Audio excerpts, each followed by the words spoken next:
Hey everybody, Pastor Matt here. Thank you again for joining us today on our daily challenges. It is day 34, if you can believe that or not. I know it's even been a little longer that we've been in our little quarantines, if you want to call it that, but I hope you guys are enjoying these each and every day as much as we are. Big question for you guys. Let me see a show of hands here. How many of you guys love hard times? Let me see, anybody out there? I'm not seeing very many hands actually. Right, nobody is going to put their hand up and say, oh, I love going through hard times. I love going through difficulties and battles and fights and struggles and all that kind of stuff and temptation, right? Nobody loves that stuff. So that's kind of a dumb question. You know, when your teacher said there are no dumb questions, I'm going to say that is one right there because hard times, nobody loves them.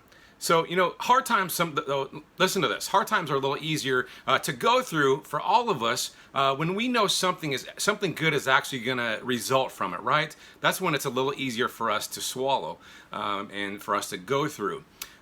This last Sunday I got to talk about James. Started my James series, and this was the first concept he brings in his book right out of the get-go was for us to consider it all joy when we actually go through trials, which again is a foreign concept to many of us to actually consider what we're going through, this hard time and struggle, as something joyful.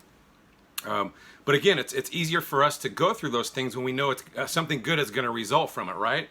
The question is though, does our idea of good, actually match up to God's idea of good? That's what we have to think about.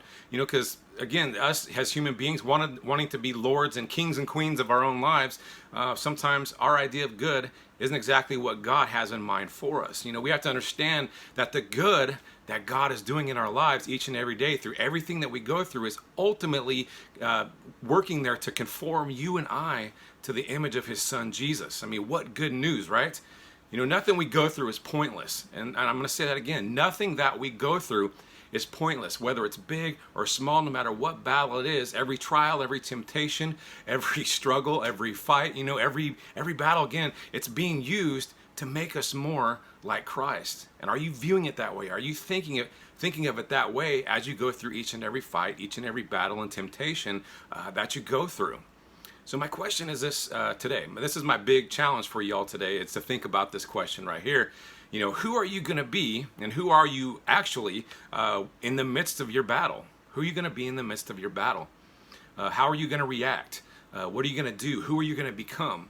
See, ultimately, like I said, God's idea of good, God's these trials, these temptations, and these battles that we go through are helping to build us up and conform us to the image of God's Son, Jesus Christ.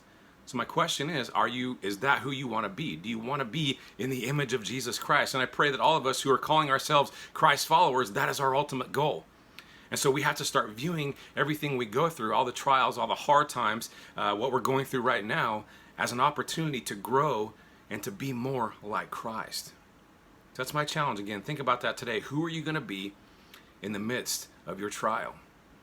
God bless you guys. I love you so much. Thank you for joining me today. Have a wonderful day, and we'll see you tomorrow.